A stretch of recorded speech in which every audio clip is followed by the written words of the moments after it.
एक बार फिर शेयर बाजार को चोट पहुंचाई है। दिग्गजों के सहारे सेंसेक्स आज 150 पॉइंट तक चढ़ गया था। यूरोप से भी खराब संकेत नहीं थे, लेकिन अपने रुपए की कमजोरी ने एक बार फिर मूड बिगाड़ दिया और अंत में सेंसेक्स निफ्टी करीब शुक्रवार के लेवल पर ही बंद हुए। स्टेट बैंक के शानदार नतीजों के चलते आज भी बैंकिंग सेक्टर जोश में रहा।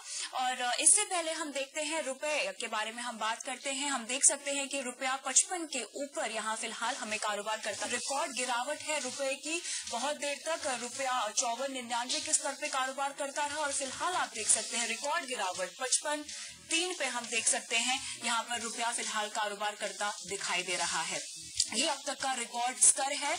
रिकॉर्ड गिरावट हम कह सकते हैं रुपए की 55.3 पे फिलहाल ये कारोबार कर रहा है और ये सबसे बड़ी गिरावट है रुपए की। बहुत देर तक ये 54.99 पे कारोबार करता रहा और फिलहाल हम देख सकते हैं कि ये 55.3 पर कारोबार कर रहा है। आप देख सकते हैं कि यहाँ पर हम आपको एक बार फिर बता दें कि 1.25% की गिरावट हमें यहाँ दिखाई दे रही है। 60 पैसे की कमजोरी है। रिकॉर्ड गिरावट है ये रुपए की 55.3 पे ये कारोबार कर रहा है। 60 पैसे की कमजोरी बहुत टाइम के बाद यहाँ पे हमें दिखाई दी है। रिकॉर्ड गिरावट है 54.99 में रुपया काफी देर तक कारोबार कर रहा था आज पूरे दिन में और यहाँ पर आप देख सकते हैं 55.3 पे फिलहाल रुपए का स्तर हमें दिखाई दे रहा है। अब तक की सबसे बड़ी खबर हम आपको फिर से दोहरा दें। डॉलर का भाव फिलहाल आप 55 रुपए के भी ज्यादा यहाँ पर देख सकते हैं। 55.3 का भाव यहाँ पर दिखाई दे रहा है। रुपया लुढ़क गया है 55.3 पर। बहुत देर तक आज पूरे दिन ये 54.99 पे कारोबार करता रहा और फिलहाल 60 पैसे की कमजोरी यहाँ पे दिखाई दे रही है। रुपया 1.25% कमजोर हमें यहाँ दिखाई दे रहा है। 55.3 पे फिलहाल रुपए का भाव हमें दिखाई दे रहा है। आज पूरे दिन में ये सबसे ज्यादा रिकॉर्ड गिरावट है। कई दिनों से रुपए में कमजोरी चल रही थी और आज ये रिकॉर्ड गिरावट आज दर्ज हो गई है 55.3 पर। 60 पैसे की कमजोरी साथ में 1.25% की गिरावट पर रुपया है। और रुपए पर बात करने के लिए हमारे साथ प्रमीत प्रमभट्ट जुड़े हुए हैं। प्रमीत, आपका स्वागत है। सबसे पहले बताएं कि रुपए की चाल पे आप क्या कहना चाहेंगे। रिकॉर्ड गिरावट है 55.3 पे ये हमें कारोबार करता दिखाई दे रहा है। ये बंद हुआ है 55.3 पर। हाँ, जिस हिसाब से आज ब्लैक मनी को लेकर मार्केट में अफवाहें चल रही है और जिस हिसाब से गवर्नमेंट व्हाइट पेपर लाने की सोच रही है उसको देखकर लगता है कि जो पी नोट से बिजनेस हो रहा है वो अफेक्टेड होगा और इसी वजह से इक्विटी मार्केट में आफ्टरनून सेशन के बाद गिरावट देखने को मिली और वही चीज रुपये में रिफ्लेक्ट हुई है। और प्रमित, यहाँ से और कितना गिरता हुआ देख सकते हैं आप रुपए को?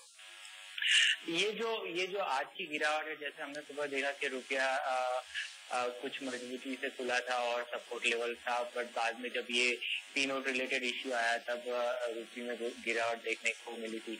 तो ये गिरावट एक नी जर्क रिएक्शन है। जिस हिसाब से आज की गिरावट है वो मेरे ख्याल से कल तक इसमें रिकवरी देखने को मिल सकती है। साथ ही बताएं कि रिजर्व बैंक ने रुपए को संभालने के लिए बहुत से कदम उठाए हैं, लेकिन वो भी काम क्यों नहीं कर रहे हैं यहाँ पर? रिजर्व बैंक ने जो कदम उठाए वो ज्यादातर वॉलेटाइल और स्पेक्युलेटिव एक्टिविटी कर्व करने के लिए उठाए गए हैं, ना कि रुपये को परमानेंटली कंट्रोल करने के लिए। गिरावट रुपये की परमानेंट गिरावट कंट्रोल करने के लिए नहीं उठाए गए हैं। तो जो भी स्पेक्युलेटिव एक्टिविटी होती है जो मार्केट को एक गलत दिशा में लेकर जाती है उसको रोकने के लिए ये कदम उठाए गए हैं।